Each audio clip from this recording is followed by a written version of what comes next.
성경 봉독하겠습니다. 요한복음 3장 18절 19절입니다.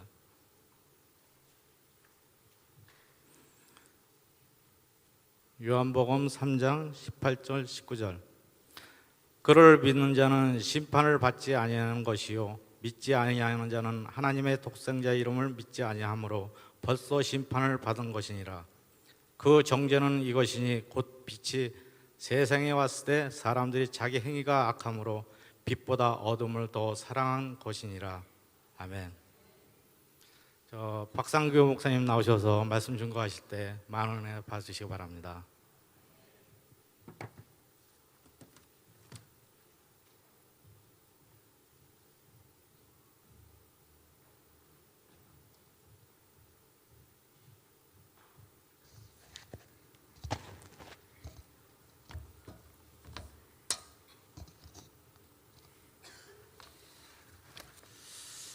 (2012년) 마지막 주일 오후 예배입니다. 남은 기간 잘 마무리하시고 2013년도도 힘차고 멋지게 주님의 은혜 안에서 시작하시는 여성중앙교회 모든 성도님들 되시기를 간절히 축복합니다. 여러분은 언제 규칙이나 원칙을 어기게 되시나요? 아마 운전하시는 분들은 운전하실 때나 또 횡단보도를 건널 때 교통법규를 어기는 빈도수가 아마 가장 많지 않으실까 예상이 됩니다. 사실 제가 가장 많이 바가지 긁힐 때가 운전할 때입니다. 가족들과 함께 이제 어디 가고 또 부모님 댁에 가고 할 때마다 집에서 출발해서 가면 이제 경인고속도로를 타고 가야 되는데 언제부턴가 부평IC 진입할 때 좌회전이 없어졌어요. 경인고속도로 타시는 분들은 아시죠? 무슨 얘기인지? 그래서 습관적으로 가다 보면 늘 좌회전 하던 데인데 좌회전이 없어지다 보니까 그걸 또 돌아서 밑으로 소방서 앞으로 유턴하기에는 뭔가 좀 껄쩍지근하고 그래서 가다가 신호가 파란불일 때 상대편 차선이 없을 때에 그 불법 좌회전하는 그 스릴 이 처음에 한두 번은 조금 두렵기도 하고 또 저쪽에 또 경찰차가 보이는 것 같으면 뭔가 모르는 그런 두려움과 이런 쪽에서 걱정도 됐지만 한 번, 두 번, 세 번 하다 보니까 이젠 담대해져가지고 얼른 가면 되지. 그때마다 이제 아내는 옆에서 바가지가 시작되는 거죠. 그래서 야 빨리 가면 좋잖아. 혹은 야 그 시간이 얼마나 중요한데 그 밑에서 가고 하다 보면 너무나 복잡하고 힘드니까 한 번만 봐줘. 그러다가 또 저도 좀 기분이 안 좋은 날이면은 그것 때문에 막 또 부부싸움하고 그럼 애들이 그러죠. 4명이서 이구동성으로 엄마 아빠 또 싸운다 막 이러면서 차 안이 상당히 험악해지는 그런 경험들을 갖게 됩니다. 제가 또 오늘 또 이거를 고백했다고 아내한테 어떤 얘기를 들을지 모르겠어요. 사실 제가 제 세상에서 가장 하고 싶지 않은 것이 운전입니다. 왜냐하면 운전할 때는 늘 안전에 유의해야 되고 또 가족들과 특히 함께 갈 때는 안전이 또 가장 중요하고 하니까 아무것도 못하지 않습니까? 운전은 운전에 집중해야 되고 그리고 제가 이제 커피밀 사역하면서는 뭐 부산, 대구, 광주, 찍고 뭐 포항, 울산 이렇게 많이 지방에 또 출장도 가야 되는 일이 많다 보니까 되게 피곤하기도 하고요. 또 늘 또 교통사고 현장들을 간혹가다 보게 되면 상당히 섬찟하기도 하고 여러 가지로 많이 경험하다 보니까 운전하는 걸 언젠가부터는 좀 기피하게 되고 하는 것 같습니다. 여러분들은 어떠신가요? 운전하실 때 특히 남자분들 불법 유턴, 불법 좌회전 아마 한두 번씩은 하지 않았을까 생각을 합니다. 제가 왜 장황하게 말씀을 드리느냐, 오늘 우리가 함께 말씀을 나누게 될 믿음의 길 오늘 10과입니다. 여러분들 갖고 계신 구원을 받아야 할 이유에 대해서 우리가 함께 말씀을 나누게 되는데 오늘의 주제는 단 한 단어로 표현하면 바로 죄입니다. 죄. 여러분 구원 받아야 할 이유가 무엇입니까? 우리는 다 죄인이기 때문입니다. 믿으십니까? 믿으십니까? 그러면 성경이 말하는 죄는 과연 무엇일까요? 우리들이 알고 지은 죄, 모르고 지은 죄, 그냥 한 번 짓고 두 번 지을 때는 뭔가 두려움이 있고 떨림이 있고 또 하나님께 혼날 것 같은데 자꾸 반복되다 보면 그것이 어느 순간인가 덤덤해져서 이것이 죄인지 아니조차 모르고 살아가는 우리의 인생이기에 오늘 우리에게 주시는 귀한 말씀이 있습니다. 과연 그러면 성경이 말하는 죄는 무엇일까요?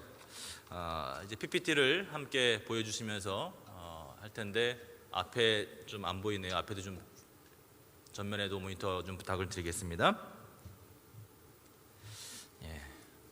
또 잘 따라와 주셔야 되는데 넘겨 주셔야 됩니다. 그 다음 페이지 말씀 열기로 해서 성경이 말하는 죄는 죄의 뿌리에 대해서 말씀을 하고 있는데 이제 요한복음 로마서 오늘 우리가 함께 교독해 주신 3장 18절 19절 말씀은 본문 말씀이고요.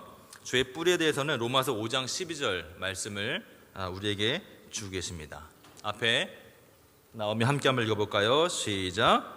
그러므로 한 사람으로 말미암아 죄가 세상에 들어오고 죄로 말미암아 사망이 들어왔나니 이와 같이 모든 사람이 죄를 지었으므로 사망이 모든 사람에게 이르렀느니라. 아멘.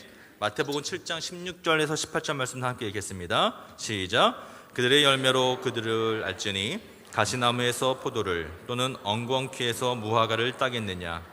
이와 같이 좋은 나무마다 아름다운 열매를 맺고 못된 나무가 나쁜 열매를 맺나니 좋은 나무가 나쁜 열매를 맺을 수 없고 못된 나무가 아름다운 열매를 맺을 수 없느니라.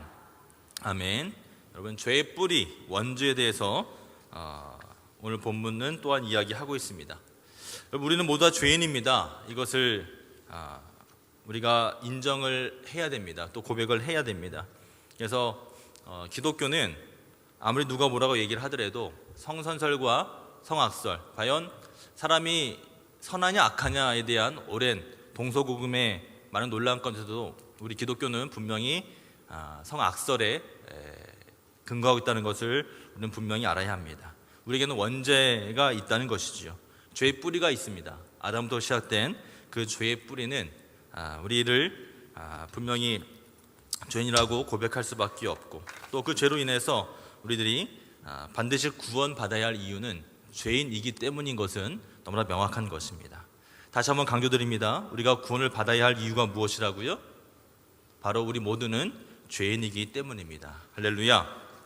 그러면 이 죄에 대한 문제 우리가 어떻게 해결해야 될 것인가? 오늘 믿음의 길 10과에서 이제 죄의 모든 인간의 가장 근원적인 문제이기 때문에 또 죄로 인해서 우리가 영원히 죽을 수밖에 없지만 그렇기 때문에 인간에게도 구원이 꼭 필요하다는 것, 이 사실을 아는 것만으로 우리는 이 죄의 문제를 다룰 수 있는 자격이 있는 것이고 이 죄를 반드시 다루고 구원받아야 될 이유를 알았을 때에 우리가 말씀에 의해서 예수 그리스도가 우리의 유일한 구원주 되시고 또 예수님을 믿어야만이 우리가 구원받아야 한다는 것을 우리가 변증할 수 있다는 것이죠. 여러분 마음의 죄 과연 동기는 무엇입니까? 마태복음 5장 27절 28절은 다음과 같이 나오고 있습니다. 제가 읽겠습니다. 또 간음하지 말라 하였다는 것을 너희가 들었으나 나는 너희에게 이르노니 음욕을 품고 여자를 보는 자마다 마음에 이미 간음하였느니라 라고 마음을 이야기합니다. 여러분 마음의 죄 동기 우리가 마음속으로 품은 그 죄조차도 성경은 우리에게 죄라고 이야기합니다. 우리가 어떤 행함에까지 가는 것 이것은 우리가 실전법상의 범죄라고 이야기를 합니다. 그런데 성경은 더 강력하게 내가 이미 마음을 먹은 것조차도 죄라고 이야기를 하는 것이지요. 여러분 이보다 강력한 것이 무엇이 있습니까? 이것보다 훨씬 더 중요한 것이 어디에 있을까요? 우리들이 자녀를 교육하고 특히 요즘 청소년이라든지 그다음에 그런 성범죄나 이런 부분들이 상당히 사회적 이슈가 되고 있지 않습니까? 이 모든 것들이 우리가 마음속에 품게 되는 이런 마음의 죄, 즉 동기에 의한 것들이 실제로 얼마나 중요한가를 이야기한다고 합니다. 많은 전문가들이 또한 이야기하죠. 우리가 어떤 음란한 것을 본다든지 또 음란한 부분들에 대한 것들을 많이 노출됐을 때에 성범죄의 가능성은 훨씬 더 높아진다고 이야기합니다. 성경 말씀에 틀림이 하나도 없습니다. 할렐루야. 마음에 품게 되고 그것을 보게 되면 그렇게 행함까지 가는 것이지요. 또 우리에게 있어서 마음의 죄 동기까지도 다스릴 수 있는 오직 말씀으로 다스릴 수 있는 우리 모두가 되기를 또한 간절히 소원합니다. 세 번째는 여러분 생략의 죄, 요구에 대한 부분들을 또 오늘 본문 우리에게 이야기하고 있습니다.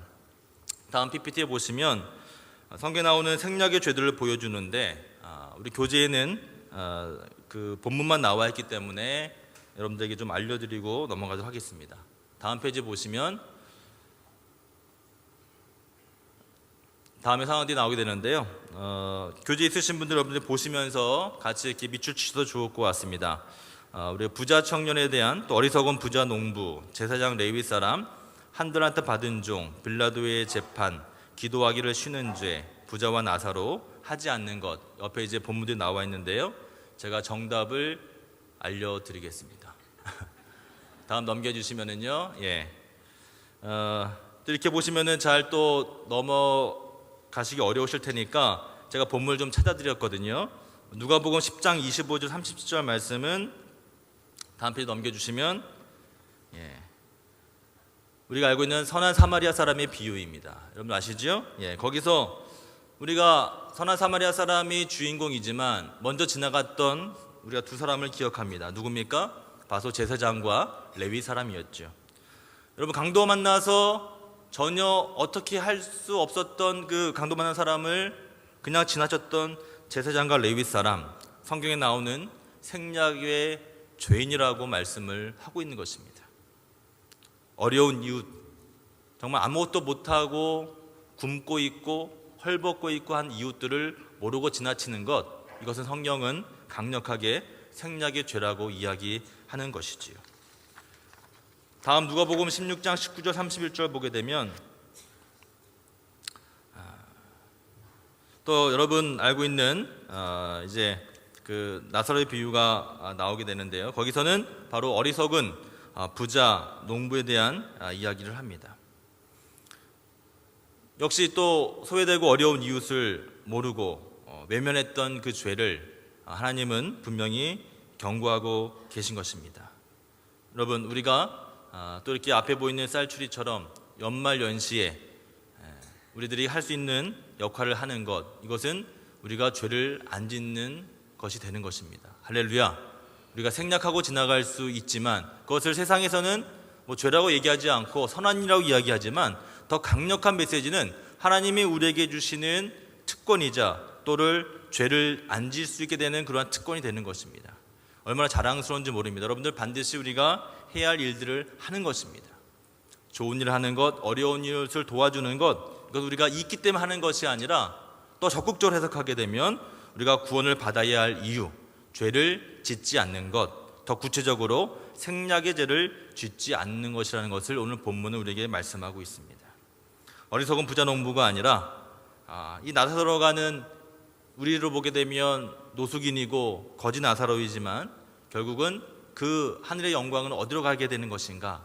누가복음 16장 19절 31절 말씀 우리에게 분명히 경고하고 있습니다. 또 다음 마가복음 10장 17절에 31절 말씀 보게 되면 여러분 또 알고 계시는 부자 청년의 예가 나오죠. 가진 것이 많았습니다. 너무나 가진 것이 많아서 내가 갖고 있는 것을 다 내려놓고 나를 따르라 했을 때에 이 부자 청년은 어떻게 했다고 했죠? 근심하여 돌아갔다라고 성경은 말씀하고 있습니다. 생략의 죄에 해당되는 사안이라고 본문은 나옵니다. 다음 사무엘상 12장 23절, 우리 짧은 말씀입니다만 중요한 말씀입니다. 우리 함께 읽어볼까요? 시작.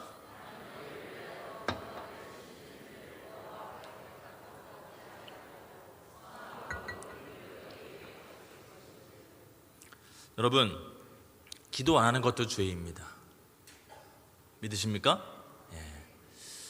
기도 안 하는 것도 죄다 하면 또 찔림이 좀 많이 오는 것 같습니다. 기도하기를 쉬는 죄, 사무엘상 10장 23절을 나는 너희를 위하여 기도하기를 쉬는 죄를 여호와 앞에 결단코 범하지 말라라고 권면하고 있는 것입니다. 기도는 우리가 해도 되고 안 해도 되는 것이 아니라 기도를 하지 않는 것은 죄다.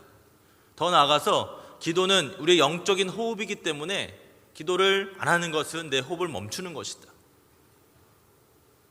그러면 그 생명은 곧 끊어지게 되어 있는 것이죠. 영적인 생명이 연장되기를 소원하십니까? 소원하십니까? 그러면 기도를 우리가 멈춰서는 아니 됩니다. 기도하기를 멈추게 되면, 쉬게 되면 그것은 죄를 짓게 되는 것, 쉬는 죄를 짓게 되는 것. 그리고 우리가 반드시 기도하여 우리의 새해에는 기도로 시작되는 한 해가 되기를 주님의 이름으로 축복합니다. 다음 마태복음 27장 11절에서 26절까지의 본문입니다. 이제 빌라도의 재판, 예수님을 종교 재판으로 해서 결국은 십자가에 달았기 때문에 빌라도는 지금까지도 온 인류의 기독교인들을 고백하는 사도신경 가운데에 이름이 올라 있는 그와 같은 인물이 바로 빌라도이죠. 빌라도도 결국은 이것을 넘기는 죄를 짓게 되는 것입니다. 그러므로 이와 같은 생략의 죄, 넘기는 죄를 짓게 됐던 인물들은 우리가 그것을 말씀을 통해서 확인받고 우리가 이와 같은 생략의 죄를 짓지 않기 위해서 반면교사로 삼아야 할 것입니다. 그 다음은 마태복음 25장 14절 30절 말씀은 한 달란트 받은 종을 또 우리가 보게 됩니다. 여러분 너무 잘 아시죠? 달란트 비유에 나오는 종입니다. 5달란트를 받았던 종과 2달란트를 받았던 종은 열심히 수고하고 노력해서 그만큼의 달란트를, 즉 열매를 남겼지만 1달란트 받은 종은 그냥 땅에 묻었습니다. 그것이 바로 이 생략의 죄를 범했다는 것이죠. 우리가 그냥 알고 있는 이렇게 비교됐던 인물들에 대한 이야기이고 말씀이었지만 성경은 우리에게 강력하게 이것은 생략의 죄라고 지목하고 있는 것입니다. 우리에게 적용하면 어떤 일들이 또한 가능할까요?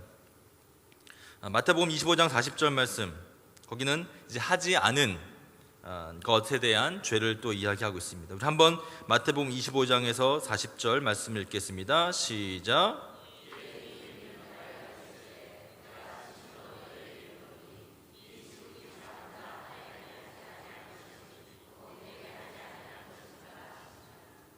아멘.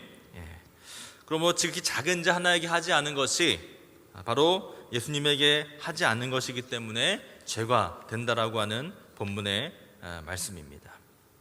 누가복음 16장 19절 32절 말씀은 이제 부다와 나사로로 또 반복이 되고 있는 본문이 되겠습니다. 자, 마지막 다시 한번 정답 풀이 해드립니다. 화면 보여주십시오. 부자 청년, 어리석은 부자 농부, 제사장, 레위 사람, 1달란트 받은 종, 빌라도의 재판, 기도하기를 쉬는 죄, 부자와 나사로, 하지 않은 것. 여러분 공통점이 무엇입니까? 바로 생략의 죄. 따라하십시오. 생략의 죄. 생략의 죄. 그것을 알려주는 귀한 본문의 내용들이 지금 우리가 함께 살펴본 본문입니다. 여러분 우리에게 한번 적용해 보아야 된다고 생각합니다. 내가 과연 어떤 생략의 죄를 짓고 살고 있는가? 대표적인 거는 나왔던 것처럼 우리가 기도하기를 쉬는 것이라든지 또 하지 않은 일들, 분명히 몇 가지들은 아마 기억이 나실 수 있다고 생각을 합니다. 올해가 다 가기 전에 우리가 이 예배 드리는 가운데에 또 특별히 작심하고 기도할 때에 또 송구영신 예배를 준비하고 예배를 드릴 때에 이와 같은 생략의 죄까지 다 주님 앞에 토설하고 고백할 수 있는 여러분과 제가 되기를 간절히 소원합니다. 그럴 때에 우리의 새로운 결단과 결심 가운데 새로운 한 해가 활짝 열리게 되는 것이죠. 이전 것과 결별하지 않고 새로운 출발이 가능하겠습니까? 여러분 그 해결되지 않은 죄들, 특별히 생략의 죄들 같은 경우는 우리가 영적으로 민감하지 않으면 특별히 그냥 지나가게 되는 것 같아요. 그렇지 않습니까? 내가 그냥 주님 다음번에 하죠. 이번은 한번 그냥 생략하겠습니다.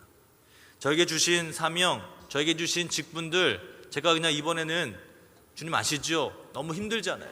제가 몸이 좀 약하지 않습니까? 제가 좀 물질적인 공고함이 있지 않습니까? 지금 제가 너무너무나 바빠서 하지 못했습니다. 그냥 이번에는 그냥 넘어갈게요. 했던 일들까지도 우리가 주님 앞에 먼저 내려놓고 주님께 고하고 다시 시작할 수 있는 한 해가 되기를 간절히 축복합니다.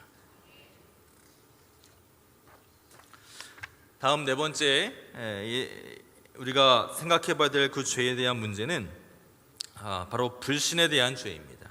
따라하시겠습니다. 불신에 대한 죄. 이것을 교재에서는 결정적 죄다라고 이야기하고 있습니다. 우리가 본문 세 본문을 우리가 함께 차례대로 함께 교독하겠습니다. 먼저는 요한복음 3장 18절 19절 오늘 본문인데 중요하기 때문에 다시 한번 나왔습니다. 시작. 그를 믿는 자는 심판을 받지 아니하는 것이요 믿지 아니하는 자는 하나님의 독생자의 이름을 믿지 아니하므로 벌써 심판을 받을 것이니라. 그 정죄는 이것이니 곧 빛이 세상에 왔으되 사람들이 자기 행위가 악함으로 빛보다 어둠을 더 사랑한 것이니라. 아멘. 다음은 요한복음 16장 9절 말씀입니다. 시작. 죄에 대하여라 함은 그들이 나를 믿지 아니하며. 아멘. 마지막 요한 1서 11장에서 12절 말씀입니다. 시작. 자기 땅에 오매 자기 백성이 영접하지 아니하였으나 영접하는 자 곧 그 이름을 믿는 자들에게는 하나님의 자녀가 되는 권세를 주셨으니. 아멘. 여러분, 불신이라고 하는 바로 용어입니다. 결정적 죄라고 소개를 해드렸습니다. 결국은 믿지 아니하는 것, 믿을 수 없는 것, 이 자체가 결정적인 죄가 됩니다. 독생자 예수 그리스도를 믿지 아니하는 것, 이것은 불신입니다. 교만의 끝을 보여주는 것입니다. 바로 결정적 죄가 됩니다. 그러므로 영접하는 자, 곧 그 이름을 믿는 자들에게는 하나님의 자녀가 되는 권세를 주셨다라고 하는 이 본문의 말씀은 우리에게 특권을 주는 말씀이기도 하지만 그 이전에 뭡니까? 그렇지 아니할 때 너희가 자녀가 될 수 없다는 경고에 쌓이는 것입니다. 할렐루야. 여러분 믿으십니까? 여러분 불신의 늪에서 헤어나오시기를 간절히 주님의 이름으로 축원합니다. 우리를 믿지만 믿지 못하는 그런 삶이 있을 수 있다는 것입니다. 내가 신앙생활을 하지만 내가 교회에 나오지만 정말 믿지 못하는 그러한 인생이 있을 수 있다라고 하는 경고에 쌓이는 것입니다. 어떻게 보면요 가장 불행한 분들이 이런 분들이 아닐까 싶습니다. 무슨 얘기입니까? 우리가 주일날 주일 성수를 하고 주일날 예배를 드리고 또 기도하고 말씀 듣고 이거를 그냥 사회적으로 하게 되면 여러분 상당히 엄청난 그런 투자이고 엄청난 그 같은 자기 책임을 다하는 것이죠. 남들은 다 주일날 집에서 편히 쉬고 또 TV도 보고 여가 생활도 하고 그런데 저희는 그렇지 않고 시간을 내서 이 정말 추위와 눈 속에서도 예배를 드리기 위해서 얼마나 많이 또 힘들고 어렵게 오셨습니까? 대중교통을 이용하고 또 아침에 그 눈을 다 치워가면서 또 오게 되고 오늘 특별히 차량 봉사하시는 분들 여러분들 나중에 가시면서 꼭 박수 한번 해주시든지 아니면 커피밀에서 따뜻한 커피라도 한 잔 꼭 대접해 주시기 바랍니다. 여러분 잠깐 예배 시간이지만 차량 봉사하시는 분들을 위해서 우리가 뜨거운 박수 한번 해주시면 좋을 것 같은데.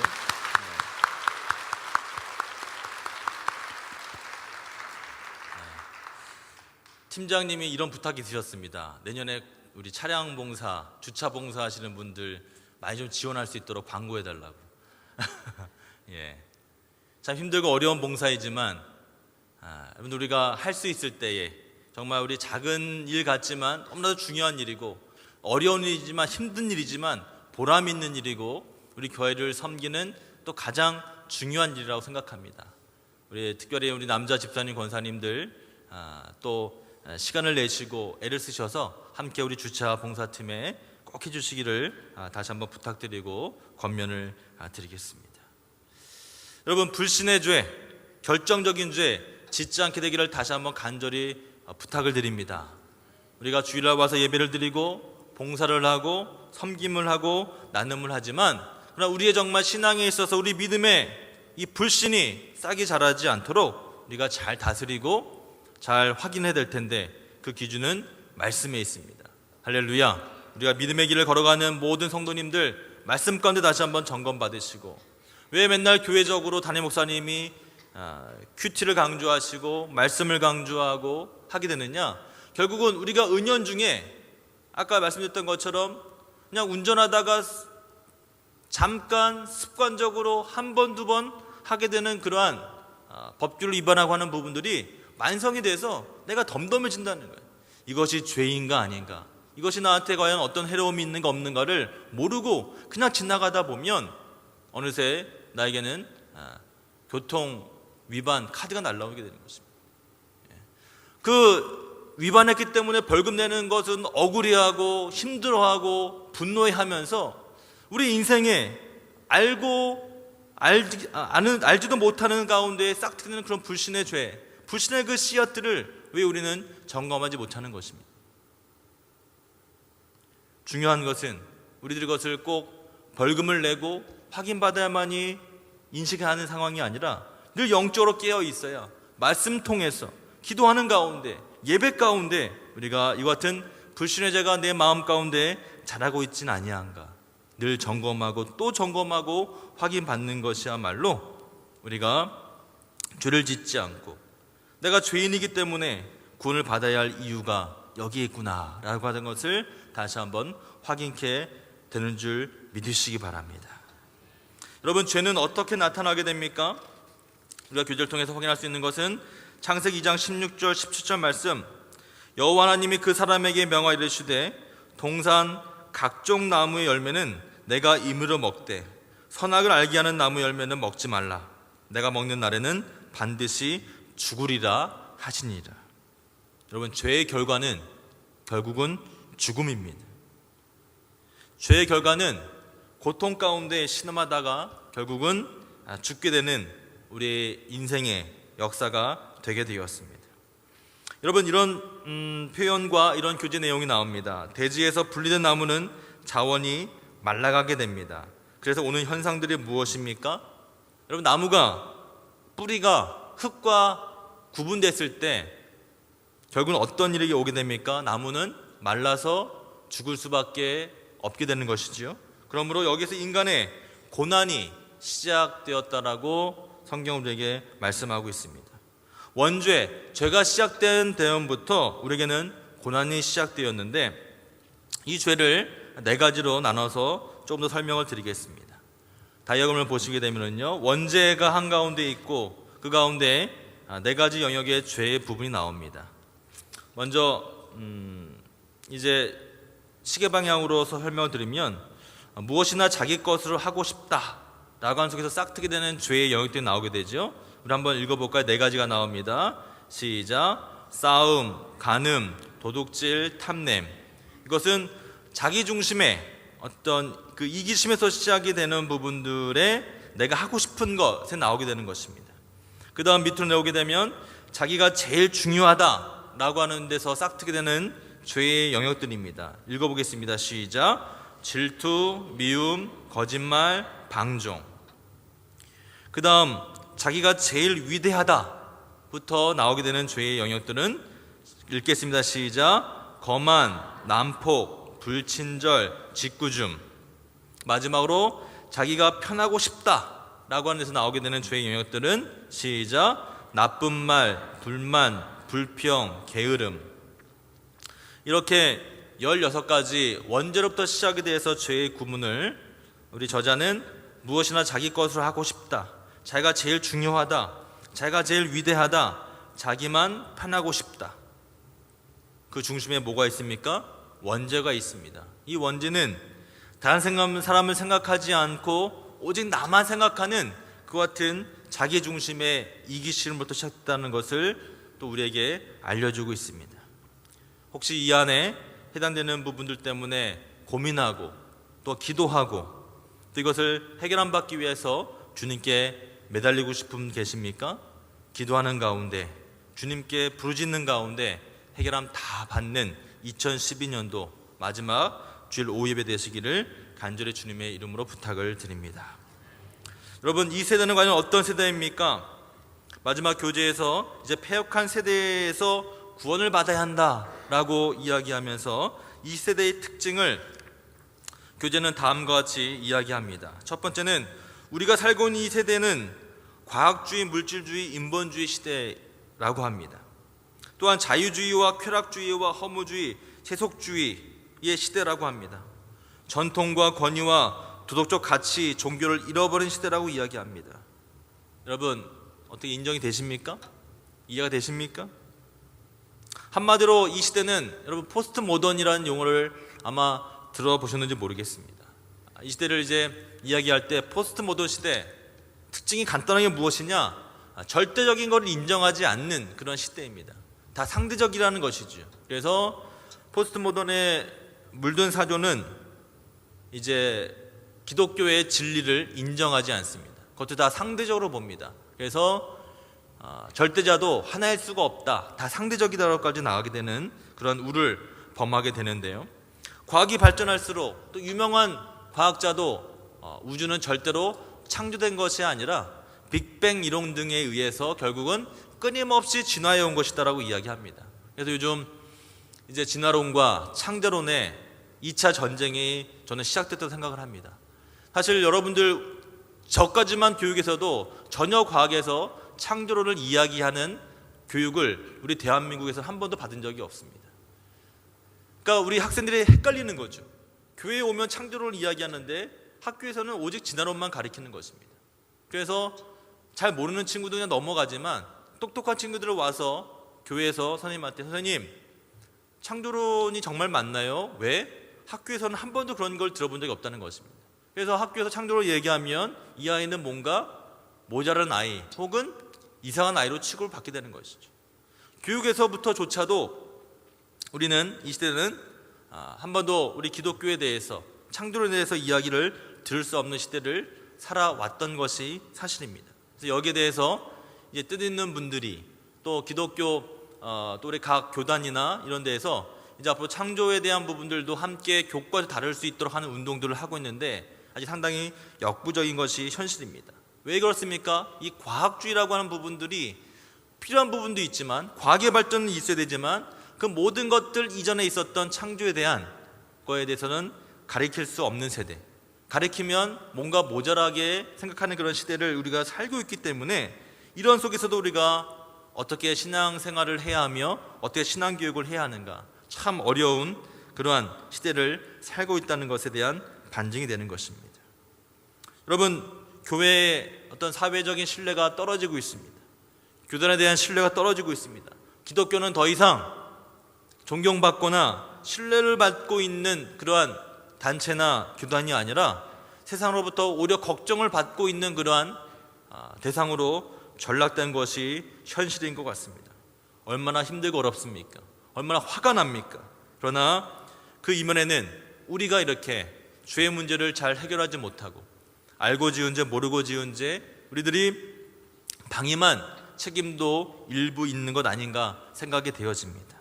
나만 혼자 잘하면 되지, 나 혼자만 신앙생활을 잘하면 되지. 그런데 이 시대는 그것을 용납하지 않는 시대를 살고 있습니다. 사랑하는 성도 여러분, 우리 효성중앙교회가 이제 2014년도 표로 내건 그 부분처럼 착한 성도, 착한 교회가 되어서 일들을 앞장서고 또 이것을 잘 알려나가는 그런 멋진 하나님의 교회가 되될 줄로 믿습니다. 우리가 살고 있는 이 시대는 분명히 어렵고 힘들지만 이것을 감당해야 한다고 하는 그 메시지를 오늘 본문에서 우리에게 강력하게 주고 있는 것입니다. 마지막으로는 죄로 물든 우리 시대의 자화상에 대한 부분을 말씀하고 있습니다. 여러분, 질서를 잃어버린 세대입니다. 무질서, 목표를 상실한 세대입니다. 목표가 없습니다. 얼마나 힘들고 어렵겠습니까? 특히 우리 자녀 세대에, 우리 청년들에게, 우리 청소년들에게, 우리 아이들에게 목표는 너무나도 중요한데 이것을 상실하고 살아가고 있는 세대. 제가 지난주에 한 그 조사를 보고서 깜짝 놀랐습니다. 우리 자녀들에게 조사를 했다는 것이죠. 너희들 꿈이 뭐냐? 앞으로 직업이 뭐냐? 우선순위가 무엇이냐? 가치가 무엇이냐 물었을 때에 우리 자녀들은 초등학생, 또 중고등학생, 대학생 할 거 없이 가장 우선순위가 무엇이냐? 그럼 뭐일까요? 뭐니 해도 머니였습니다. 돈이었습니다. 여러분, 우리가 다 인정하고 아마 돈이었을 거야 라고 다 예상되지 않습니까? 사실 우리도 어떻게 보면 물들어 있는 거예요. 당연히 돈이 가장 우선일 거라고 인정을 하고 가는 거 아닙니까? 여러분, 우리가 여기서부터 회개된다고 생각합니다.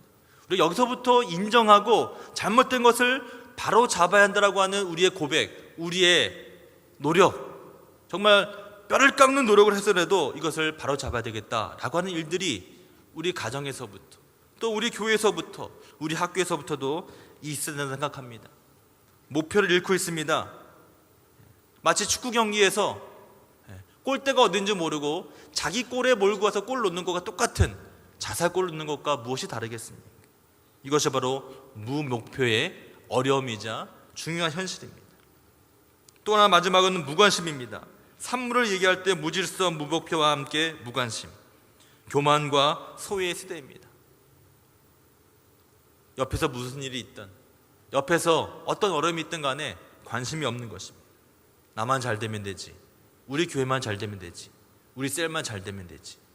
여러분, 혹시 우리가 그런 가운데 한 해를 지나오지 않았습니까? 그렇다면 우리가 분명히 회개해야 할 것입니다. 미가서 6장 8절 말씀을 우리 다 함께 읽겠습니다. 시작.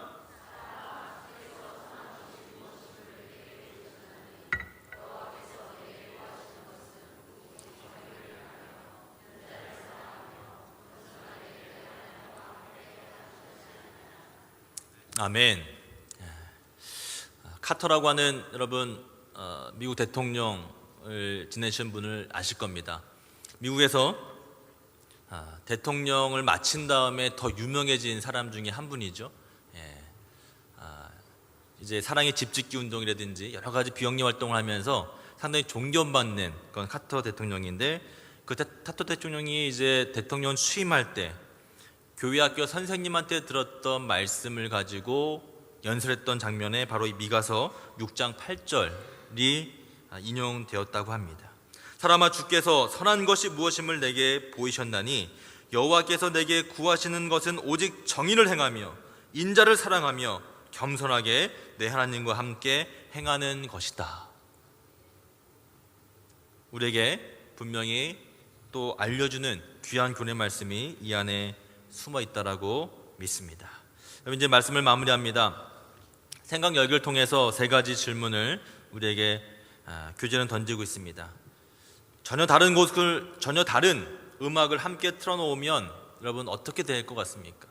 아무리 아름다운 음악도 함께 짬뽕으로 듣게 되면 혼란스럽고 하나의 소음에 지나지 않을 것입니다. 그러므로 우리는 오직 한 길, 이 믿음의 길을 걸어가며 주님 주신 말씀 붙잡고 나가는 여러분과 제가 되기를 간절히 소원합니다. 두 번째, 골문이 순간순간 변하는 축구 경기장이 있다면 여러분 어떻겠습니까? 목표가 혼란스러워지는 것이죠. 골 중에서 꼭 넣지 말아야 할 골이 무엇입니까? 자살골이죠. 우리 골대에다가 골을 집어넣으면 아무리 멋진 슛을 해도 절대로 칭찬받을 수 없습니다. 오히려 역적이 되는 것이죠. 그런데 목표가 없다는 것은 이와 같다는 것입니다. 질서가 없는 것뿐만 아니라 목표가 없는 것은 결국은 골대가 자꾸 바뀌는 것과 같다는 것이죠. 도대체 내가 어디다가 골을 향해서 가야 되는 것인가? 축구 선수가 자기 골대를 모르고 하는 것과 똑같다는 것입니다. 여러분, 이와 같은 시대를 우리가 살고 있습니다. 우리가 인정하든 인정하지 않든 간에 더 급박하게 이 세상은 이렇게 지나가고 있습니다. 우리가 반드시 깨어 기도하고 말씀을 통해서 확인받아야 하는 이유가 여기 있는 것입니다. 마지막, 오늘 밤 이 닦을 때 배꼽도 닦아줘야겠어요. 약간 생뚱맞은 그러한 내용일 것 같은데 교재가 있으신 분 한번 읽어보시면 내용을 이해하실 겁니다. 이런 얘기였습니다. 배꼽이라는 것은 아기가 엄마 뱃속에서 엄마 영양분을 먹는 입 아닙니까?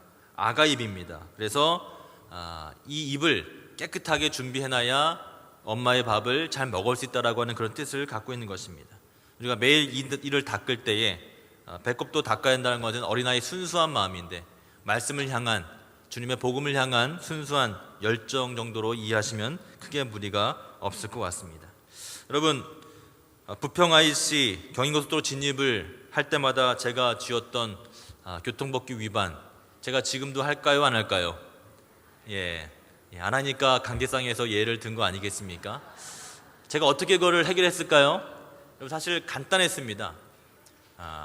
제가 이제 갈 때에 길 자체를 그 부평 IC에서 그 불법 좌회전 하지 않는 길로 아예 바꿔서 돌아가니까 그런 유혹이 전혀 오지 않더라고요.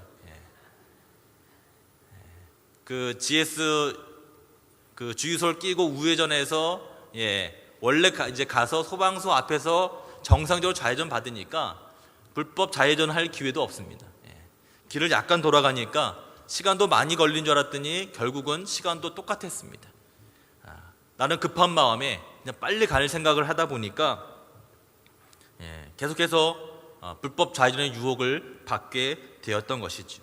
조금만 돌아가니까 결국은 더 빨리 가는 경우도 있는 것 같습니다.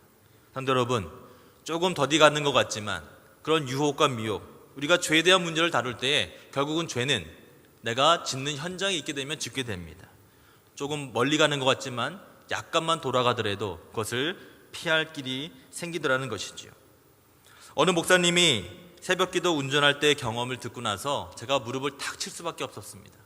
죄를 어떻게 하면 안 짓게 되는구나. 더 나아가서 죄를 짓지 않고 다른 우리 성도들과 또 더불어 살아가는 우리 모든 사람들과 함께 어떻게 하면 크리스찬으로서 영향력을 미칠 수 있을 것인가. 이 목사님의 새벽기도 운전의 경험이 저한테는 상당히 많은 도움을 주었습니다. 이런 이야기입니다. 목사님이 새벽기도를 가는데 여러분 새벽엔 차가 많지 않습니다. 그렇죠? 그래서 시간이 많이 안 걸려요. 그래서 이날따라 목사님은 여유 있게 나왔는데 이제 앞에 신호등에 빨간불이 있어서 멈춰 섰습니다.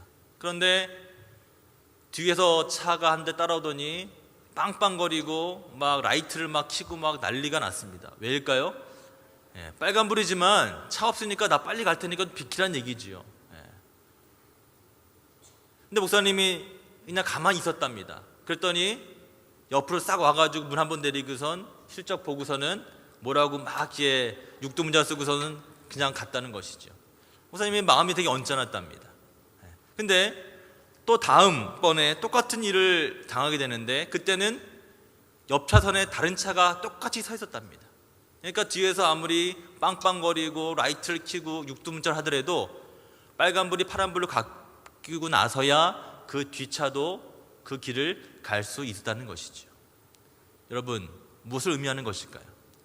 세상 사람들은 좀 욕을 할 수 있습니다. 야, 니네만 잘났어? 니네만 법 지키는 거야?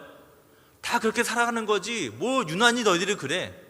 라고 뒤에서 아무리 시끄럽게 경적을 울리고 욕을 하고 라이트를 켜더라도 우리와 함께 그것을 지켜나갈 우리의 동지들, 우리의 신앙의 동지들이 있으면 결국은 죄를 짓지 않고 생략의 죄를 짓지 않고 결정적인 죄를 짓지 않고 살아갈 수 있는 방법이 그 안에 숨어 있는 것 아니겠습니까? 조금 불편하더라도, 조금 덜 우리가 갔더라도, 조금 우리가 돌아가더라도 그렇게 살아가야 하는 것, 그것이 진리일진데 그 진리가 아니라고 이야기하는 이 세대 가운데로 그 진리를 지키고 살아가야 하는 그 이유는 바로 우리는 죄인이기 때문입니다. 구원을 받아야 할 이유가 바로 여기에 있는 줄 믿으시는 여러분과 제가 되기를 간절히 주님의 이름으로 축원합니다. 기도하겠습니다. 하나님 감사합니다. 올 한 해 마지막 줄 오후 예배입니다. 우리가 다 죄인임을 다시 한번 고백합니다. 하나님, 알고 지은 죄, 모르고 지은 죄, 생략의 죄, 결정적인 죄일이까지 주님 우리의 용기를 갖고 주님 앞에 고백하였사오니 주여 용서하여 주옵소서. 이 패역한 세대 가운데 구원을 받아야 할 저희들이 머리를 숙였습니다. 주님 용서하여 주옵소서. 그리고 구원을 받아야 할 분명한 이유 다시 한번 깨달았사오니 올 한 해 가기 전에 다 해결함 받고 2013년도는 힘차게 시작할 수 있도록 주님 축복하여 주옵소서. 모든 말씀을 예수님 이름으로 간절히 기도합니다. 아멘.